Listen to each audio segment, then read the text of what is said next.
السلام علیکم فرینڈز، آج ہم موٹیویشنل لیکچر کا ایک چھوٹا سا سلسلہ شروع کرنے جا رہے ہیں، جس میں ہمارا پہلا سلسلہ ہے والدین کی خدمت۔ اللہ تبارک و تعالیٰ قرآن مجید میں ارشاد فرماتا ہے وَبِالْوَالِدَيْنِ إِحْسَانًا وَذِي الْقُرْبَىٰ، تحقیق کہ اللہ بزرگ و برتر نے انسان کو اپنے والدین اور رشتہ داروں کے ساتھ نیکی، اچھے برتاؤ اور بہترین سلوک کا حکم دیا ہے۔ صاحب ذیشان ایک چھوٹی سی اگزامپل لیتے ہیں۔ ہدایت اللہ نامی ایک بچہ اپنا واقعہ بتاتے ہوئے ذکر کرتا ہے کہ اس کے والدین کے ساتھ اچھے روابط تھے، والدین نے اس کو پالا۔ بچپن میں والد صاحب اسے ایک عالم دین بنانا چاہتے تھے، مگر لڑکے کا ذہن بزنس کی طرف راغب تھا۔ ایک دن والد نے بلا کر پیار سے سمجھایا، پوچھایا کہ آپ بیٹا عالم دین بنو، لیکن لڑکے نے والد صاحب کی بات کو ٹالتے ہوئے یہ کہہ دیا کہ آپ مجھے ایک لیبارٹری سمجھتے ہیں جس میں بابا جانی آپ مجھے اپنی خواہشات، ناکامیوں اور حسرتوں کا تجربہ کرنا چاہتے ہیں۔ براہ کرم آپ میری خواہش کو بھی سمجھیں اور مجھے میری زندگی میری خواہش کے مطابق گزارنے دیں۔ تو صاحبان، یہ اس لڑکے کی پہلی بات تھی جس وجہ سے اس ہدایت اللہ کے والد صاحب خاصے ہرٹ ہوئے، خاصا دل دکھی ہوا۔ تو اس بات کی وجہ سے ہدایت اللہ کو اپنی ماں کی ڈانٹ ڈپٹ بھی برداشت کرنا پڑی۔ اس لڑکے نے جیسی یونیورسٹی لاہور سے ایم اے کیا، پھر وہ باہر چلا گیا اور آکسفورڈ یونیورسٹی سے MBA کی ڈگری حاصل کی، تو بہت جلد ہی ایک ملٹی نیشنل کمپنی کی طرف سے اسے جاب مل گئی۔ خیر، ملٹی نیشنل کمپنی نے اسے ساؤتھ افریقہ بھیج دیا، جہاں پر وہ بڑا خوش و خرم تھا، موج مستی تھی، روپیہ پیسہ آ جا رہا تھا، زندگی اس کی بہترین سلیقے کے ساتھ گزر رہی تھی۔ کبھی کبھار وہ اپنے والدین سے بھی ٹیلی فونک رابطہ کر لیتا تھا، مگر 2000 میں اس کی زندگی میں ایک چھوٹا سا موڑ آیا۔ وہ حسب عادت امریکہ جاتا تھا، چھٹیاں وہاں گزارتا تھا، تو 2000 میں لاطینی امریکہ چلا گیا، جہاں چھٹیاں گزارنا اس کا آبجیکٹو تھا۔ اپنا موبائل بند کر دیا، وہاں اپنی زندگی میں وہ مصروف تھا۔ پیچھے سے پاکستان کے اندر اس کی والدہ کا انتقال ہو گیا، تو اس کے دوست و احباب، سارے لوگ، سارے رشتہ دار ہدایت اللہ صاحب کو بار بار فون کرتے ہیں، مگر فون آف جا رہا ہے۔ تو دوستو، اس کی غیر موجودگی میں اس کی والدہ کو دفن کر دیا گیا۔ یہ ایک اذیت ناک لمحہ تھا ہدایت اللہ خان کے لیے، لیکن اس نے بعد میں پاکستان آنے کا سوچا، مگر بدقسمتی یہ کہ کمپنی نے اسے کینیا ٹرانسفر کر دیا۔ پھر کینیا سے وہ بغداد گیا، بغداد سے شکاگو بھیج دیا گیا۔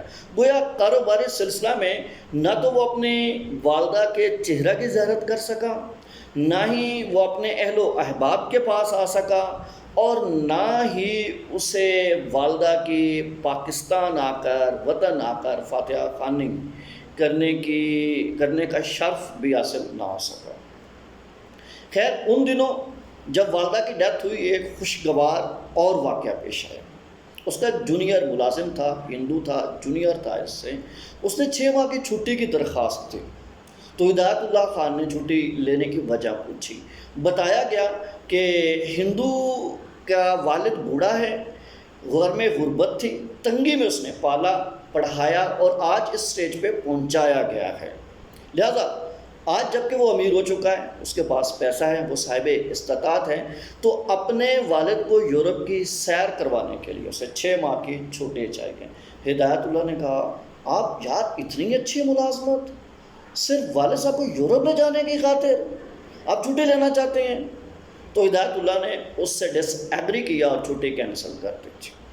وہ ہندو لڑکا کیبن میں چلا گیا اور اس نے ریزائن سینڈ کر دیا۔ گویا ہندو لڑکا ریزائن کر کے انڈیا پہنچا اور اپنے والد کو انڈیا سے یورپ لے کر گیا اور اسے سیر کروائی۔ تو اس چھوٹے سے واقعہ کے بعد ہدایت اللہ اپنی نارمل لائف گزار رہا تھا، اور اس کا بہت جی چاہتا تھا کہ اب وہ اپنے والد کے ساتھ کنیکٹ ہو جائے، کیونکہ ہندو واقعہ وہ سن چکا تھا، کہ ہندو اخلاقی طور پر کس قدر مضبوط ہے، جو اپنے والد سے محبت کرتا ہے، اس سے اتنا ایکٹیو لو رکھتا ہے کہ ملازمت چھوڑ کر اس نے والد کی خواہشات کا احترام کیا اور اس سے کی خواہشات کو پورا کرنے میں اچھا خاصا تردد کیا اس نے۔ تو خیر انہی دنوں ہدایت اللہ نے لاکھ کوشش کی کہ اپنے والد صاحب کو فون کرے، فون کا نمبر ڈائل کرتا، انفارچونیٹلی پھر خیال آتا والد صاحب سے میں کس منہ سے بات کروں گا، فون کاٹ دیتا۔ یوں وقت گزرتا رہا، بار بار اس نے لیو فار اپلیکیشن لیو پرووائڈ کی، لیکن کمپنی نے اسے بہت جلد چھٹی نہیں دی۔ اسی عرصہ میں 6 ماہ گزر جاتے ہیں۔ 6 ماہ کے بعد وہ فلائٹ پکڑتا ہے، پاکستان کی طرف آتا ہے، تو جہاز میں بیٹھے ہوئے پھر کوشش کرتا ہے، سوچتا ہے کہ میں کال کروں، پھر کہتا ہے نہیں جاؤں گا، اور پھر دوسری طرف اس مگن کا بھی شکار ہے کہ میں والد صاحب سے کس طرح سے معافی مانگوں گا کہ میں تو اپنی پیاری ممی جانے کا، اماں جان کا منہ بھی نہیں دیکھ سکا، فاتحہ خوانی بھی نہیں کر سکا، جنازہ کے ضروری سد اسباب بھی میں مہیا نہیں کر سکا۔ تو اسی دوران جب وہ پاکستان پہنچتا ہے، اپنے محلہ آتا ہے، تو کیا دیکھتا ہے کہ اہل محلہ ایک میت کے ارد گرد جمع ہیں اور اس کے رشتہ دار ایک میت پر رو رہے ہیں۔ اسی اثناء وہ سبھی کو ہٹاتا ہے، اور جب آگے بڑھ کر دیکھتا ہے تو وہ مردہ لاش اس کے باپ کی تھی، گویا اس کے والد صاحب بھی اس دنیا سے جا چکے تھے۔ تو وہ اپنی بد نصیبی پر بہت روتا ہے، بہت روتا ہے، بہت روتا ہے۔ تو بقول شاعر، رلانا ہر کسی کو آتا ہے، رلانا ہر کسی کو آتا ہے، ہنسانا بھی ہر کسی کو آتا ہے، رلا کے جو منا لے وہ بابا ہے، اور جو رلا کے خود بھی رو پڑے وہ ماں ہے۔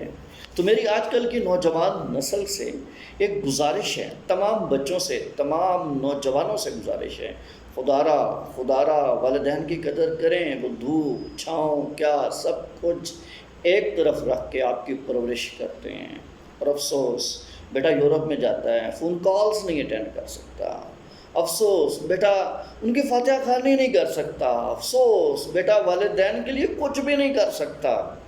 خدا را میری نوجوان نسل سے گزارش ہے، درخواست ہے کہ وہ اپنی زندگی کا بہتر رخ اختیار کریں، اپنی زندگی کا وہ رخ اختیار نہ کریں جو ہدایت اللہ خان نے اپنے والدین کے لیے اپنی زندگی کا رخ اختیار کیا تھا۔ کبھی عرش پر، کبھی فرش پر، کبھی اس کے در، کبھی در بدر، غم عاشقی تیرا شکریہ میں کہاں کہاں سے گزر گیا۔ والسلام۔